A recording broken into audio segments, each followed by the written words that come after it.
G'day, Pastor Blake here. Thanks so much for watching this message today. I pray that this sermon and resource would help grow you in your relationship with Jesus, also in conjunction with a local church. If you have any questions about our church, you can head to our website, devonportcoc.com.au.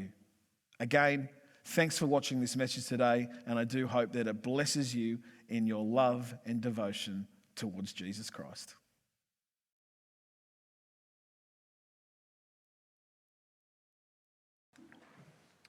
Well, this is week 3 of our spiritual growth campaign for 2022 called 1 Month to Live. And the big question of this campaign and this challenge is, what would you do if you knew that you only had 1 month to live? And as we've acutely learnt this morning, that sometimes you don't even get that. What would you do, though, if you knew you only had 1 month to live? It's a profound and important question. And we've challenged you to live the next 30 days as if it was your last. Not because you're going to die necessarily at the end of the month, but Lord willing, you're going to live many, many more years. But I believe if you live the next month as if it was your last, at the end of the 30 days, you'll be more alive and more focused than you've ever been before. I want to ask this question. Is there 1 or 2 important relationships in your life right now that you're really struggling with? I mean, maybe it's a relationship that once brought you great joy, but has now become a great source of pain. And maybe it's your relationship with your spouse where you're just constantly fighting. Or maybe it's your son or daughter that you've grown distant and you just don't know how to reconnect. Or maybe it's a really close friend that you've had a huge misunderstanding with and falling out with. Or maybe it's that your relationship with God is flatlined. What do you do about that? Well, I want us to know today that the road to deep and loving and lasting relationships, I think, is never smooth. If you're in a relationship, which we all are. It's always a rocky road at times, and every relationship will one day go through the fire, go through tough and difficult times. Sometimes a relationship has to go through hell to get to heaven. And last week, if you're with us, Simona unpacked the first principle of how to live if you knew you only had 1 month to live. There's 4 of them, and the first one that she talked about was that you got to live passionately. If you had 30 days to live, you'd live passionately, wouldn't you? I bet you would. And today we're looking at the second principle of living a no regrets life, and that is to love completely. Love completely. Stop giving half your heart. John chapter 13:1 says this. It was just before the Passover festival, and Jesus knew that the hour had come for him to leave this world and go to the Father. And having loved his own who were in the world, he loved them to the end. I want you to underline 2 words in that passage, 2 really important words. Jesus knew. Jesus knew. It says that Jesus knew when he was coming to the end. Like Jesus knew that when he only had 30 days to live, when he only had 1 month to live. Jesus knew when he had only 30 days to the cross because he was the Son of God. Most of us won't know when we're down to our last month or last days, but Jesus knew. And how did he live? He loved completely, didn't he? Underline the last phrase in that passage. He loved them to the end. It's very important. He loved them, to the end. It doesn't say he loved them at the end of his life. It doesn't say he loved them on his deathbed. It says he loved them to the end. But he loved them it doesn't say he loved them at the end, but a lot of people love at the end, don't they? On their deathbed, when things are over, that's what a lot of people do. They only realize at the end of their life that they need to love completely. And it's almost too late to do the things that they really need to do, to say the things that they really need to say the things that they've always wanted to say. They only realise that at the end of their life, and the only thing that matters when it's all said and done is loving completely. So the first principle was living passionately. The second principle is loving completely. See, Jesus didn't love them at the end. He loved them to the end. He loved them completely at the beginning.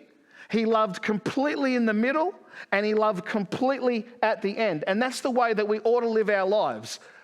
Love at the beginning, love in the middle, love at the end. Not just love at the end on our deathbed. Not just to say the things that we need to say when we know we've got a terrible diagnosis from the doctor. No, that we just don't love at the end. We love at the beginning, we love in the middle, and we love to the end. And that's what Jesus did, didn't he? That's what Jesus did. But we want to do that all through our life. But you know what? Loving completely, loving with everything is one of the greatest risks that you'll ever take in your life. It really is. But within that is the greatest reward that you'll ever experience. So what does it mean to love completely? Well, let's just take a look at Jesus and what he did in those last 30 days, and especially on the cross. We learnt this, that if you're going to love completely, that love risks rejection. Love risks rejection. When we see Christ on the cross, we see love, we see risk, and we also see rejection. Even in his death, Jesus is reaching out from the cross. He's reaching out with his hand of forgiveness to sinners like me. And the thing that baffles me the most about God's love and God's complete love for us, think about this, that the God of the universe, who is the Alpha and Omega, has always existed, the beginning and the end, who flung stars into space, the God who created it all, who created human beings to love us, he really desires us to love him back. But God took the greatest risk anyone could ever imagine. He gave human beings free will. Do you know that you have free will? You have free will to do good things with your life. You got free will to stuff up your life. You've got free will to make good, healthy decisions, and you have free will to make poor decisions that'll ruin and harm your life. Free will. We're not robots. God has given us free will to choose. He gave us the power to choose whether or not we want him to be part of our lives. He gave us the power to reject him, and he gave us the power to accept him. And do you see those two things happen at the cross? The power to accept him and reject him. And he gave us every single day of our lives those two options. He gave us the power to curse him. He gave us the power to praise him. And there on the cross, one of the thieves cursed him and one of the thieves praised him. And he gave us the power to even spit on his face, reject him, live your life any way you want. And that's what happened before he went to the cross. And so the God of the universe wants a loving relationship with us so deeply that he loved us, he loved completely. And he risked rejection, God did. And people rejected him. Each and every day, people turned from him. And people say, I don't want you to be any part of my life. And it happened when he lived on earth, and it's still happening today. I don't want you to have any part of my life. And people hurt him every single day, choosing to reject him. And as I said, it played out on the cross, even in his last moments, where the thief on one side rejects him and the thief on the other side accepts him. And this speaks to me that love, when you want to love with all your heart, it risks rejection. And one of the reasons why we don't love completely is because we fear rejection. We hold back. We don't love completely. We love partially because we're afraid of being hurt. We're afraid of being rejected. And we put walls up around our lives and we put walls up around our hearts because we don't want our hearts to be hurt. and we hide our true selves, because if anyone really knew who I really was, if anyone really knew my sins and my faults and all my true feelings, then you might reject me. C.S. Lewis put it this way: love anything, and your heart will be wrung and possibly broken. If you want to make sure of keeping it intact, you must give it to no one. Wrap it carefully around hobbies and little luxuries. Lock it up safe in the casket of your selfishness. But in that coffin, safe, dark, motionless, airless, it will change. It won't be broken. It will become cold, empty, and irredeemable. The greatest risk that you'll ever take is loving completely, because we risk rejection. You risk being hurt, but you have to take that risk, because if you don't love completely, if you don't take that risk, you're never fully alive. It's only when I remember that God's unconditional love to me, regardless of my sin, regardless of who I am, that when I know that, I can reach out and risk giving complete love to someone else. I can love you completely because I know my God loves me completely and holds me. The second thing about loving completely is this: that love risks action. Love is not love until it acts, right? Love is not love until there's some action connected to it. That's true because 1 John 3:16, it says, this is how we know what love is. Jesus Christ laid down his life for us, and we ought to lay down our lives for our brothers and sisters. See, love is not a feeling.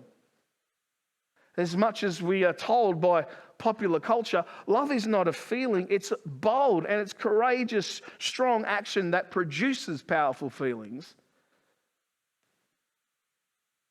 And there are a lot of misconceptions today about Jesus Christ, even in the church, of what Jesus was like and who he is and what he was like here on earth. There are a lot of misconceptions, firstly, about what Jesus looked like. Because the artists in the Middle Ages painted him as this white European guy with blue eyes and blonde hair and wearing a white nightie. I just remember that from Sunday school. We have misconceptions. We think that Jesus was white. We think that Jesus had blue eyes and blonde hair and wore a nightie. But I just think that we probably should look at this photo of more realistically what Jesus was like. You remember, we're familiar with the one on my left. You're right. But I wonder if you considered that probably the more realistic image of who Jesus looked like, Jesus was a Middle Eastern Jew. His skin was dark. He probably had brown eyes. He grew up as a carpenter in construction. He probably, he was a strong man. If I could say this, he was a man's man, okay? And we have these misconceptions about what he looked like. And I think a lot of these photos here on the right here come from our Western idea of things, but it really, because we've seen photos, haven't we, in the halls and of that kind of Jesus, but Jesus was more like the left-hand side. But we have all these misconceptions about what he looked like, and we also have these misconceptions about what he was like. I think the church in the West has censored Jesus over the years. We've tried to make him into who we want him to be, so that fits our expectations, so we don't feel challenged and stretched or uncomfortable, but we make him more comfortable so that we can be more comfortable of what he wants to do in our lives. We've censored Jesus. Well, he was really a nice guy, wasn't he? He was a nice guy, probably one of the nicest guys in the world that you'd ever want to meet. I mean, Jesus had to be so nice, and he was really, really spiritual, like probably scary spiritual. I mean, really super nice and really spiritual, but probably boring, if I'm to be honest. Really nice, really spiritual, and probably boring. But author Tim Hansel says this: Jesus was shocking, astonishing, loving, daring, revolutionary, caring, compassionate, but nice? No, he was never described as nice. To come into contact with Christ, to encounter Jesus of Nazareth, to come into the presence of God in the flesh was many times like stepping into a hurricane.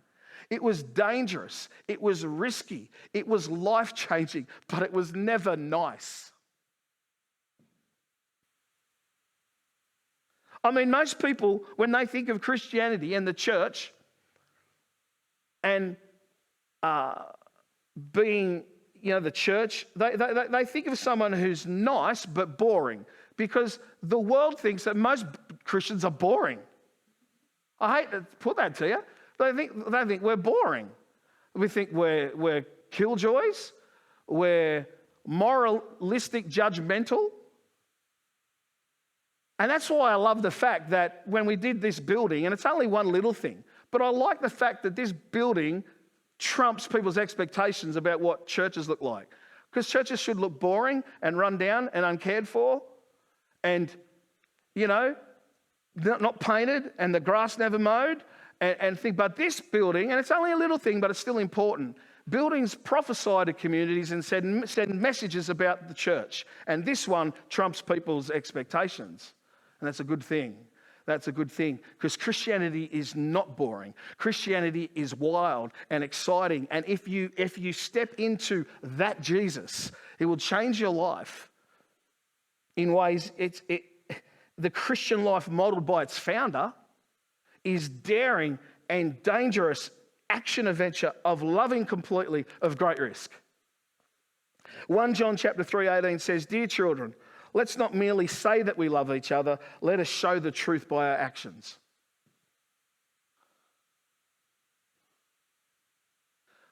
I don't care how much you know until I see how much you love. Jesus talked about this last to first principle. When he said that in eternity, there's going to be this great reversal. Those who are last and least important here on this earth are going to be the most important in heaven. He said that. And those who are first are always trying to act important here on this earth. Those people are going to be actually last and least in eternity. That's the last to first principle.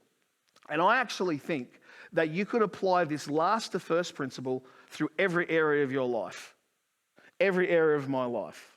And what I mean by that is whatever you would do on the last day of your life, you should do first today. If this was the last day for you to be alive, if you actually knew that this was the last day on the planet before you entered eternity, what would you do today? What would you do? Who would you express love to? What would your actions be? What would you say? What would you do? And the thing about this last to first principle is don't wait to the last day to do that.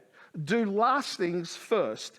Those last things that you would do should be the first things that we should do. The things that we should do all the time. But most people wait until the very end, and it's usually too late. See, love completely now. Do last things now. So you write this, do last things first, but you know what? Say last things first. Say last things first. If you need to express love to somebody, do it today. Husbands, if you need to tell your wives that you love them and you haven't for a while, do it today. Do it today. Don't wait until next week. Don't wait until the end. Some of you need to make a phone call this afternoon. Some of you need to get on the old dog and bone, the old blower, and you need to make a phone call to somebody and say, I love you. That's what you need to do today. You need to say last things first instead of saying things that are most important last. This is making sense. Say last things first. Let someone today know how you feel. Don't wait and do it all the time. Do last things first, church. Say last things first and then give last things first. Oh yes, give last things first. We're always holding back.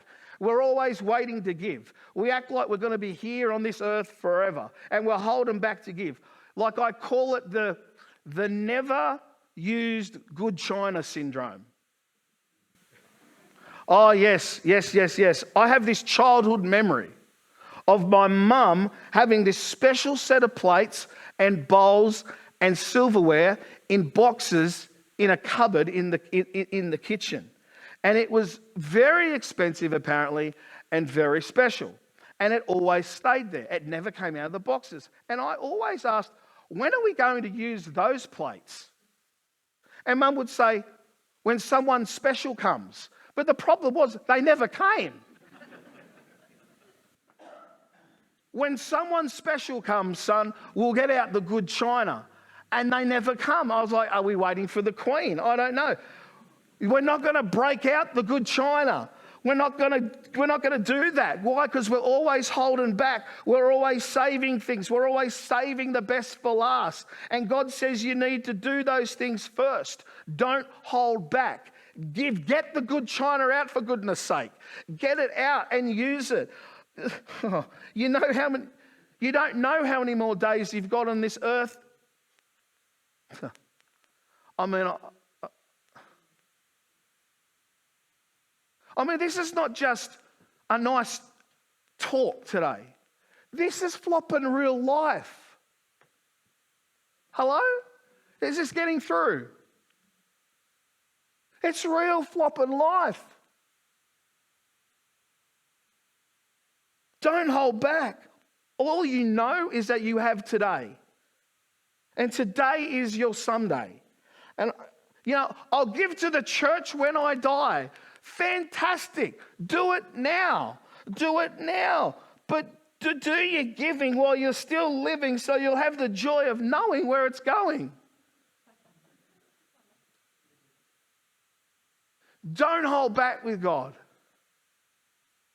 I've been challenged with this sermon about some of the material things that I have at home. The many guitars that I have, I'm being, why are they just sitting there?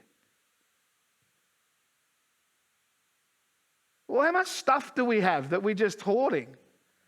That we have, where that could be at use. When the kids are going to come around your house one day and they're going to say, get a piece of paper and a list, and we're just bring in the salvos. Let's move all this stuff out. My kids won't respect my property one day. They'll sell it and make a profit on it. Do last things first, say last things first, and give last things first.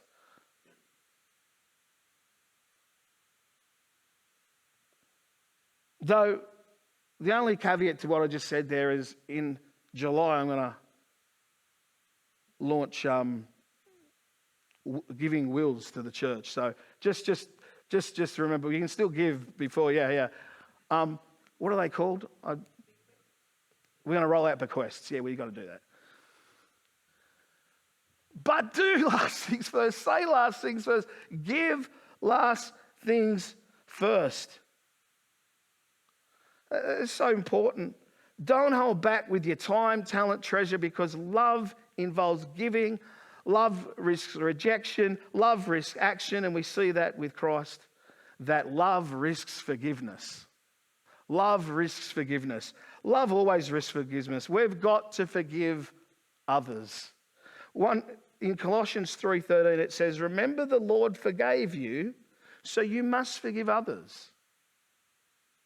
Remember the Lord forgave you, so you must forgive others.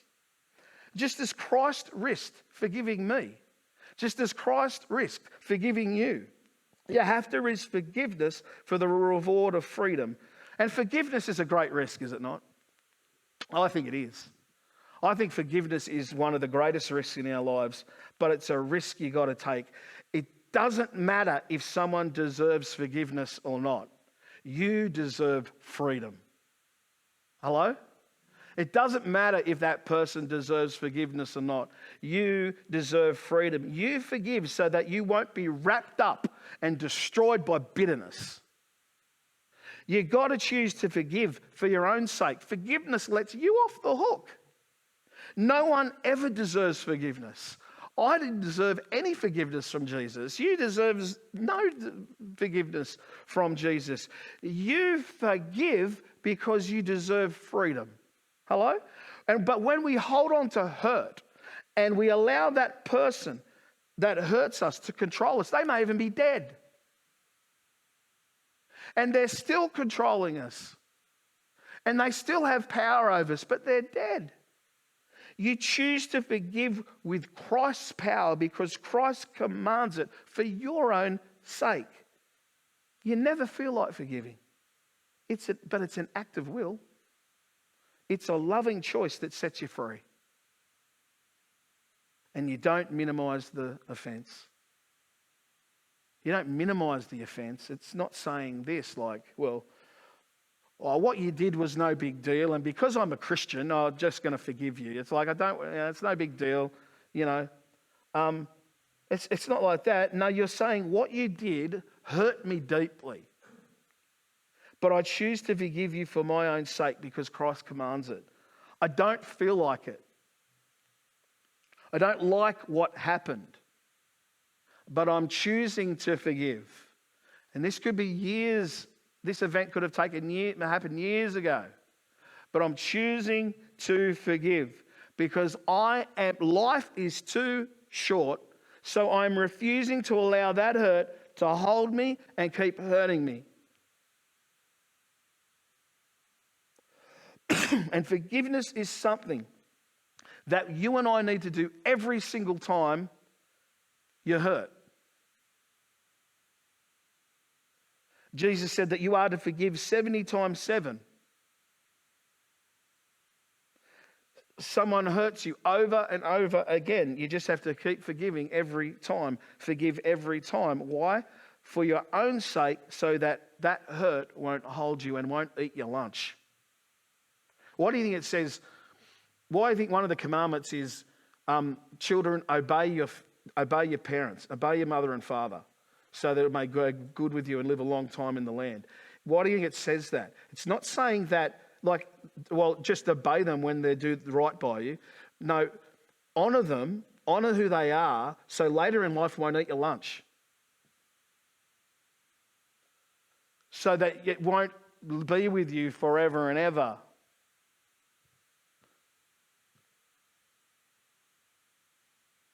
I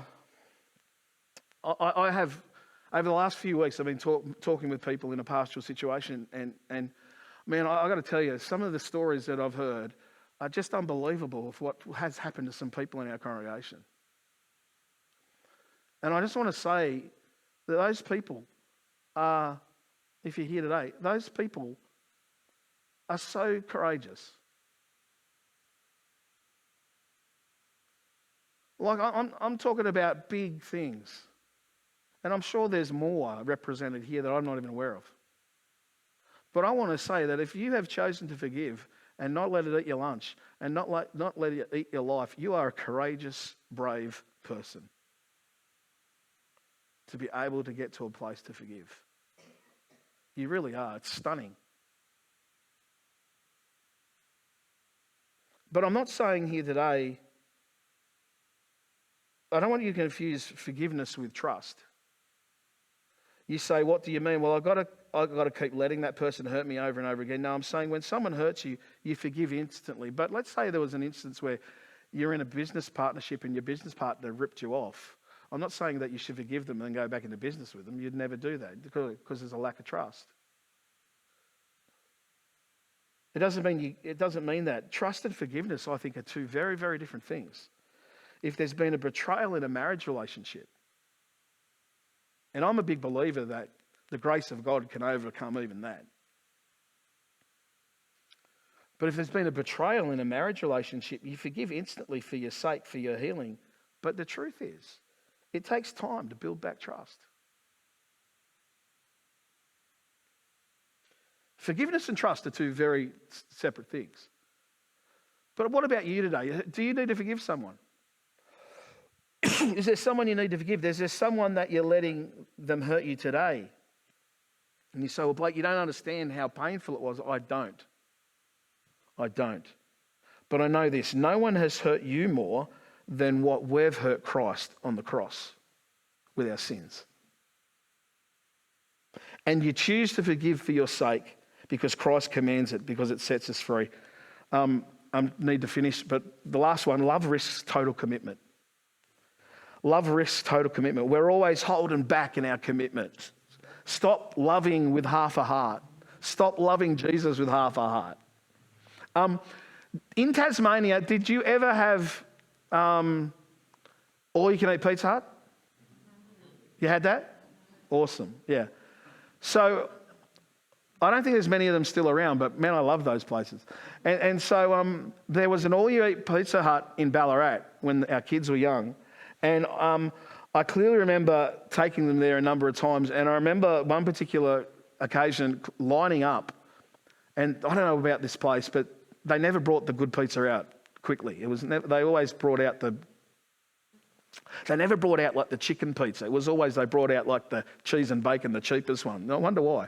And so I remember us lining up, and I think it was one of my kids. It was Jonas, I think it was. And Jonas had only chips on his tray, or only chips on his plate. And I asked him, son, why have you only got chips on there? Well, he says, well, I keep waiting for the good pizza to come out, and it never comes out. And so he's just waiting there, and other kids had pizza and all that, but maybe because he's fussy, but he never had anything on his, he never had anything on his plate. Why didn't you pick anything? Well, because I've been waiting for the good stuff, and it never came. It's like something better's going to come along, so I'll wait until that comes along, and then in the end, you got nothing on your plate, nothing on your tray. And I'm afraid that's the way a lot of people live their lives and go through life. They're going through life, and when they come to the end, they'll have nothing on their plate. They'll have nothing on their tray because they're always waiting for something better, always waiting for something better and bigger, and they never make any commitments to things in their life, which are the most important. And I challenge you today, make commitments, all out 100% commitments to the things that matter. Commit your life to Jesus. Serve Jesus wholeheartedly. Serve your local church wholeheartedly.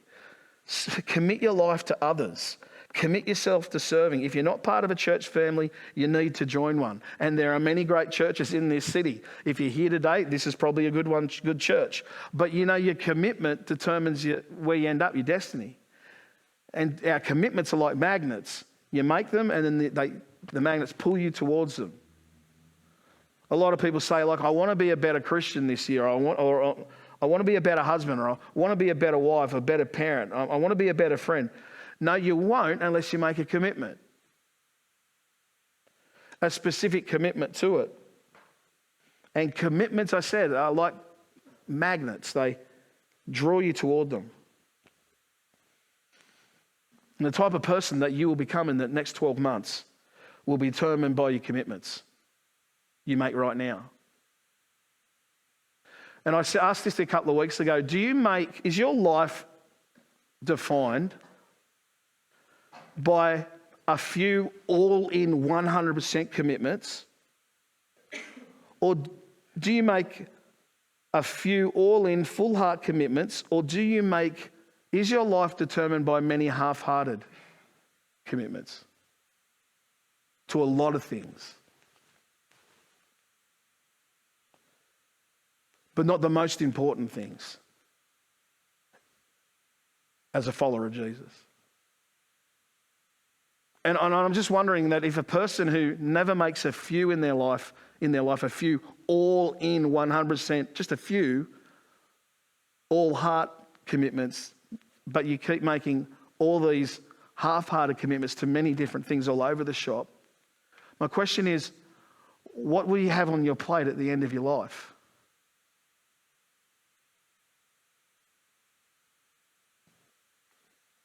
This series, church, it's not about dying. This series is all about living.